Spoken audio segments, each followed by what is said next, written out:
할렐루야. 좋으신 하나님을 찬양합니다. 영광 감사 올려드립니다. 10월 마지막 주 말씀 묵상입니다. 사사기 3장 마지막 절 31절입니다. 에후 후에 아나세 아들 삼갈이 있어 소모는 막대기로 블렛 사람 600명을 죽였고 그도 이스라엘을 구원하였더라. 아멘. 기도합니다. 영광과 감사와 찬송이 우리 하나님께 있습니다. 성전을 찾아 영광을 돌리며 예배하며 영상을 통해서 말씀을 사모합니다. 주의 보혈을 의지합니다. 우리의 모든 죄와 허물을 사하시고 눈을 여시고 귀를 열어 주시기를 원합니다. 종을 낮추시고 겸손하게 하시고 오직 말씀의 도구가 되게 하시고 이 말씀을 듣는 모든 하나님의 자녀들이 이 시대에 하나님께서 원하시는 믿음의 사람들로 견고하게 서게 하옵소서.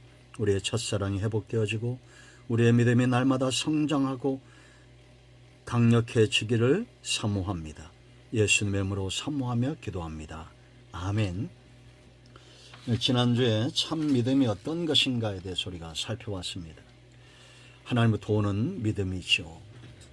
사람이 줄 수 없는 담대함, 세상이 줄 수 없는 담대함, 세상이 감당할 수 없는 어떤 적도 어떤 문제도 감당할 수 없는 담대한 믿음의 사람들, 그런 사람들이 소모는 막대기로 600명을 죽이고 왼손잡이 사사가 1만 명을 죽이는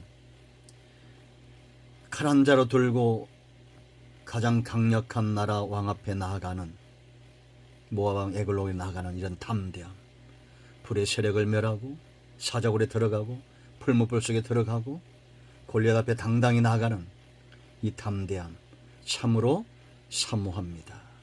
부럽습니다. 이런 믿음의 담대함이 더 강력해지기를 사모합니다. 그런가 하면 지혜가 있습니다. 무모하지 않습니다. 지혜롭게 행동합니다. 하나님의 영광이 이들의 깃발이 됩니다. 참으로 믿음의 사람들이 하나님을 기쁘시게 하고 세상을 복되게 합니다. 자, 오늘은 이제 이 결과를 봐야 됩니다. 이 믿음의 사람들이 어떤 결과를 가져오는지 분명한 것은 그들이 하나님을 위하고 백성을 위하는 영광의 통로, 축복의 통로가 되었다라는 겁니다. 왜 그럴까요? 세 가지 이유가 있습니다. 첫째는 하나님께서 연락하신다라는 겁니다. 이것이 가장 중요합니다.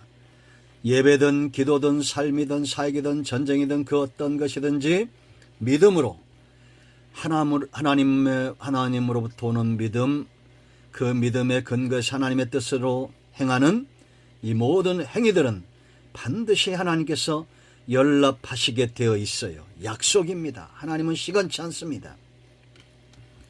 예배에 대해서 하나님 말씀하셨고 기도에 대해서 말씀하셨고 성도의 삶에 대해서 사역에 대해서 전쟁에 대해서 하나님은 말씀하셨습니다. 그러므로 그 말씀하신 바를 믿고 행하는 자는 하나님이 연락하시는 겁니다. 에후의 전쟁이 아니잖아요. 하나님의 전쟁입니다. 하나님 누가 그를 보냈습니까? 하나님이 보내셨습니다. 그러므로 하나님은 에후와 그와 함께한 무리들에게 전쟁을 승리로 응답하셔야 됩니다. 그러므로 이제 우리가 마땅히 알 것은 문제가 크다고 적들이 많다고 강력하다고 두려워할 필요가 없어요. 두려움에 떨고 있는 우리의 믿음의 연약함을 정직함으로 하나님 앞에 드러내고 하나님의 도우심을 구해야 됩니다. 우리의 믿음 없음을 불쌍히 여기시옵소서. 우리의 믿음의 연약함을 불쌍히 여기시옵소서. 기도할 때 우리의 믿음은 강력해질 것입니다. 의지할 때, 하나님을 더 의지할 때, 이 문제 때문에 하나님을 더 의지할 때 믿음은 강력해질 겁니다. 어느 날 갑자기 다윗이 골리앗 앞에 선 것이 아니라고 제가 여러 번 설교 때마다 말씀드렸습니다. 곰 앞에서 사자 앞에서 하나님을 의지합니다. 온갖 문제 앞에서 하나님을 의지합니다. 그의 믿음은 더 강력해져 갔습니다. 하나님의 신이 그에게 임하고 골리앗 앞에 섰을 때에 골리앗은 그에게 크게 보이지 않습니다. 하나님이 오히려 더 크게 다가옵니다. 그러므로 이기는 거예요. 믿음의 사사들은 적들의 강압 속에서 오히려 믿음이 성장했고, 광야 같은 극한 환경과 전쟁 속에서도 갈렙의 영적 믿음의 기력은 오히려 더 강해졌음을 우리가 봅니다. 여러분, 아벨부터 시작해서 아브라함, 이삭 보세요. 엘리야 보세요. 그 믿음의 단, 예배의 단에 하나님이 응답하시지 않은 적이 있습니까? 왜 우리의 영혼이 곤고할까요? 하나님이 받으시는 예배, 하나님께서 기뻐 받으시는 예배가 드려지고, 우리의 삶이 하나님의 앞에 연락되어져서 생수와 같은 은혜와 응답이 우리 영혼의 중심에서부터 샘물처럼 흘러난다면 가란 심령은 해갈될 것입니다. 기진하거나 지치지 않을 겁니다. 주님 분명히 말씀하셨습니다. 내게 오는 자는 결코 줄이지도 목마르지도 않을 것이다. 왜 그런지 아십니까? 예수님께서 화목제물로 제물이 되어 연락되어 하나님의 공의를 만족시키셨기 때문에 이제 우리 믿는 자는 그 제물과 하나 되어 주님과 하나 되어 그 은혜를 누리는 것입니다. 여러분 보세요. 기도, 간구, 하나님이 연락하셔야 됩니다. 약속입니다. 모세가 손을 들면 이스라엘이 이겼습니다. 약속입니다. 연락되는 기도를 하세요. 그 기도는 뭐라 하십니까? 항복하는 겁니다. 하나님 앞에 연락되는 기도, 항복하는 거, 손을 드는 겁니다. 인간의 모든 생각과 판단과 계략을 내려놓고 손을 드는 거예요. 아말렉이 쳐들어왔습니다. 어떤 무기가 더 강력할까요? 여호수아와 싸우고 있습니다. 세상적으로 객관적으로 볼 때는 아말렉이 훨씬 더 강력하죠. 에서의 후손 아닙니까? 그러나 그들이 간과하고 있는 것, 모세가 손을 들고 있다는 겁니다.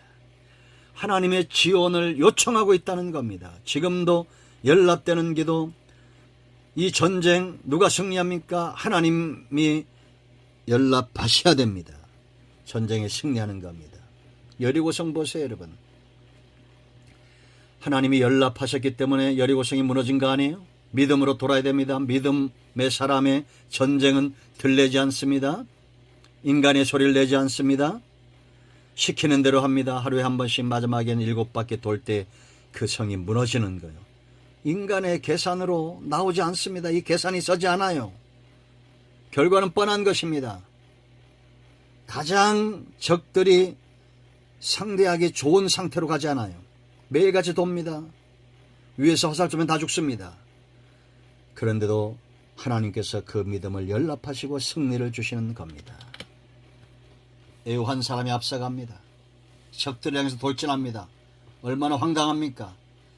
이 믿음의 담력과 순종 앞에 하나님이 연락하셔서 온 이스라엘이 그를 따르게 합니다. 그리고 1만 명을 죽입니다. 놀랍죠. 여러분, 이 참 믿음은 어떤 결과를 가져올까요? 승리를 가져오는 유일한 무기다, 이렇게 보시면 됩니다. 여러분, 이 땅의 적들은 자신들의 무기인 창과 칼과 방패를 날카롭게 준비합니다. 골리앗처럼. 그러나 이것이 그들의 한계인 것을 알아야 됩니다. 인간의 지혜와 능력으로 만든 그 어떤 무기도 하나님과 하나님의 사람들을 이긴 적이 없어요. 앞으로도 그럴 것입니다. 이길 수 없어요. 사사들의 행적이 분명히 보여주지 않습니까? 히브리서 11장에 믿음의 사람들의 행적이 분명히 보여주고 있습니다. 그들의 무기는 믿음이었습니다. 인간의 지혜와 능력으로 싸우고자 했던 사람들은 다 졌습니다. 사울왕 보세요. 여호와의 신이 떠나갑니다. 인간의 방법으로 골리앗 앞에 섭니다. 이길 수 없습니다. 하나님이 조롱을 받고 이스라엘 군대가 모욕을 받아도 나가서 이길 수가 없습니다. 우리는 믿음으로 무장되어 있어야 됩니다. 그러므로 하나님의 성령의 충만함을 사모해야 됩니다. 이 악한 적들은 연합합니다. 여러분, 이 모압왕 에글론 보세요. 이 에글론이 누구랑 연합하나 잘 보세요. 12절 보세요. 13절. 에글론이 암몬과 아말렉 자손들을 모아가지고 와서 이스라엘을 쳐서 종려나무 성읍을 점령했다라고 말합니다. 이 말이 중요한데요. 이 에글론 모압입니다. 모압은 누굽니까? 모압과 암몬은 형제국이에요. 누구의 자손입니까? 아브라함의 조카 롯이 근친 상관에서 낳은 아들, 첫 번째 딸 모압, 두 번째 딸 에글론의 조상이 됐죠. 첫 번째 딸과 해서 모압이 나고 암몬은, 에글론의 암몬은 두 번째 딸에게서 나옵니다. 그 아말렉은 누구 자손이라고 했어요? 에서의 후손입니다. 이런 악한 세력들, 죄의 세력들은 하나 되는 거예요. 그 이스라엘 쳐서 종려나무 여리고성입니다. 그들의 눈에 볼 때 이스라엘을 무너뜨리는 가장 전략적으로 요충지라고 생각한 거예요. 이것이 착각이죠. 여러분, 여리고가 이들의 중요한 이스라엘의 전략적 요충지가 됩니까? 아닙니다. 하나님을 향한 신앙과 하나님이 그들에게 가장 강력한 무기인 것을 몰라요. 여러분, 세상의 군왕들은 하나님과 그 백성들을 치기 위해서 연합하고 야합합니다. 계시록도 보세요. 여러분, 열왕들이 모이는 시대가 옵니다. 지금도 보세요. 공산권 국가들은 저들끼리, 민주국가들은 또 저들끼리 모이고 있지 않아요? 아시아는 아시아대로, 유럽은 유럽대로 모이고 있지 않습니까? 이 연합들을 잘 주목해야 됩니다. 결국 마지막에는 하나님을 향한 대적이 될 겁니다. 우리가 신앙생활하는 것이 참 쉽지 않은 그런 시대가 도래하게 될 것입니다. 하나님의 사람들은 그러나 믿음을 준비합니다. 믿음으로 홍해를 가르고 광야를 지나며 아말렉을 이기고 사자의 입을 막으며 나라들을 이기고 불의 세력을 멸합니다. 여러분, 히브리서 기자가 히브리서 12장에서 뭐라고 말합니까? 숱한 믿음에 우리의 선조들이 있다는 겁니다. 11장 32절 말씀 보세요. 내가 무슨 말을 하리요? 기드온, 바락, 삼손, 입다, 다윗과 사무엘과 선자들의 일을 말하려면 내게 시간이 부족하리로다. 시간이 부족할 만큼 수많은 믿음의 사람들, 믿음으로 무장했던 승리의 용사들이 우리 눈앞에 있지 않습니까? 우리나라에도 우리의 믿음의 선조들, 주기철, 손양원 목사님 같은 분들 얼마나 놀랍습니까? 그들은 믿음으로 나라를 이기기도 하며 의를 행하기도 하며 약속을 받기도 하며 사자들의 입을 막기도 하며 불의 세력을 멸하기도 하며 칼날을 피하기도 하며 연약한 가운데서 강하게 되기도 하며 전쟁에서 용감하게 되어 이방 사람들의 진을 물리치기도 하며 여자들은 자기의 죽은 자들을 부활로 받아들이기도 하며 또 어떤 이들은 더 좋은 부활을 얻고자 하여 심한 고문을 받되 구차히 풀려나기를 원하지 아니하였으며 또 어떤 이들은 조롱과 채찍질 뿐 아니라 결박과 옥에 갇히는 시련도 받았으며 돌로 치는 것과 톱으로 켜는 것과 시험과 칼로 죽임을 당하고 양과 염소의 가죽을 입고 유리하며 궁핍과 환난과 학대를 받으나 이런 사람은 세상이 감당하지 못하느니라. 그들이 광야와 산과 동굴과 토굴에 유리하였느니라. 이 사람들은 다 믿음으로 말미암아 증거를 받았으나 약속된 것을 받지 못하였으니 이는 하나님이 우리를 위하여 더 좋은 것을 예비하신즉 우리가 아니면 그들로 온전함을 이루지 못하게 하려 하심이라.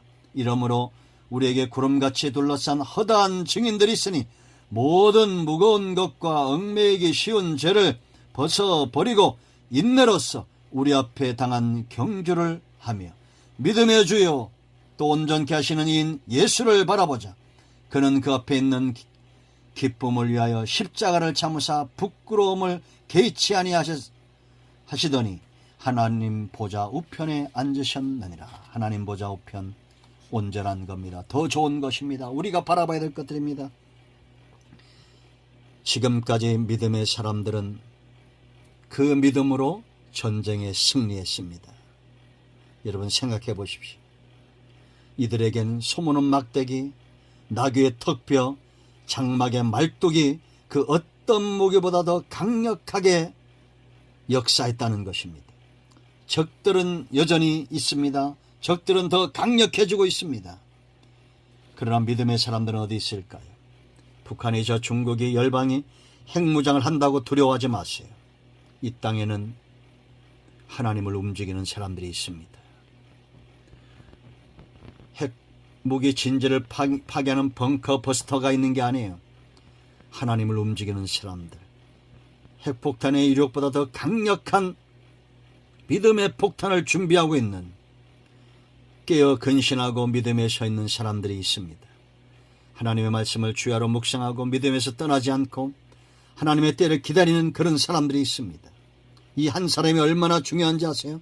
이 한 사람, 믿음에 서 있는 이 한 사람, 이들의 외침, 어떤 결과를 가져옵니까?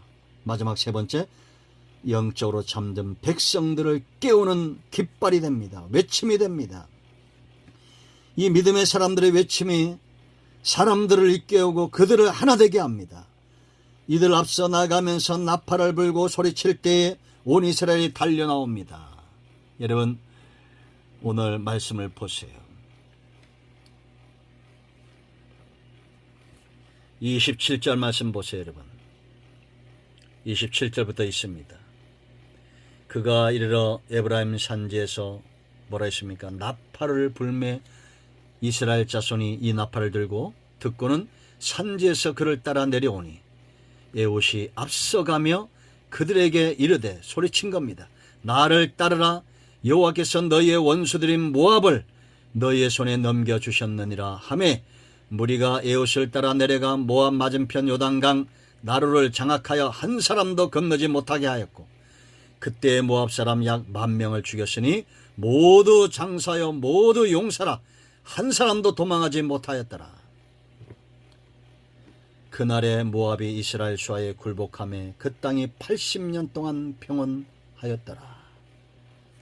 우리나라가 남북 대치 상황에 있지만 지금 벌써 70년 넘어 80년을 다가가고 있죠. 평안해지고 있습니다. 우리 신앙의 선조들의 외침, 그들의 기도 소리가 이렇게 만들었다고 누가 부인하겠습니까? 세상은 부인하고 세상은 인정치 않지만 기도의 외침이 있었습니다. 사람들을 영적 각성에서 깨우는 복음의 외침이 있었습니다. 하나님의 말씀이 검처럼 불처럼 강단마다 역사했기 때문에 참된 영혼들이 깨어난 것입니다. 여러분, 이런 외침이 얼마나 필요합니까? 기도원의 300용사 보세요. 그들이 미디안의 13만 대군을 물리친 것보다 더 중요한 것은 잠든 영혼들 이스라엘을 깨웠다는 것입니다. 에후가 1만 명을 죽임보다 더 중요한 것은 영적인 잠을 자고 있는 이들을 깨웠다는 것입니다. 이 얼마나 놀라운 것입니까? 지금도 마찬가지입니다. 우리는 북한과의 외교적 문제, 저 중국과 일본과 미국과 사방 우겨싸움을 당하고 있는 이러한 때에 더 중요한 것은 외교적 승리나 전쟁의 승리나 경제의 승리가 아닌 이 땅에 첫사랑의 감격과 기도의 영성을 잃어버리고 잠들어 있는 영혼들을 깨우는 것입니다. 여러분, 사사기 7장 24절 보세요.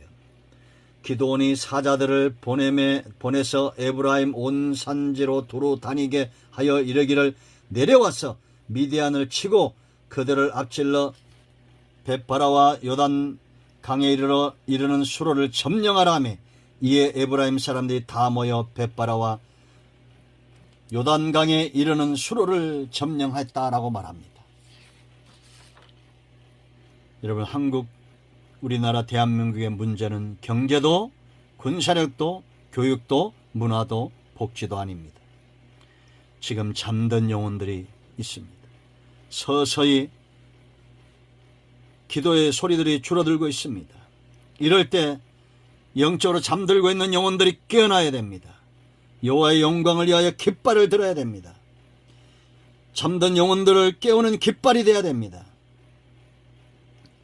지금 절실한 이 외침이 필요합니다. 믿음이 연약해진 자들에게 복음을 전하고 잠든 영혼들을 위하여 하나님 앞에 나아가 제사장의 가슴과 심장을 가지고 부르짖는 이런 사람들. 너희는 다만 여호와를 거역치 말라고 그들 앞에서 옷을 찢었던 여호수아와 갈렙의 외침이 이 민족에 필요합니다. 이 영상을 통해서 예배하는, 성전을 찾아 예배하고 새벽마다 저녁마다 부르짖는 여러분들이여, 기도하십시오. 외치십시오. 우리의 소리에 영혼들이 깨어나도록, 하나님께서 영광을 다시 찾도록 부르짖고 외쳐야 됩니다. 믿음의 사람은 하나님을 위하고 백성을 위하는 자들입니다. 바로 여러분들이 하나님이 찾으시는 그 믿음의 사람, 그 한 사람이십니다. 기도합니다. 예수님의 이름을 의지하기도 합니다. 이 말씀대로 되게 하여 주시옵소서.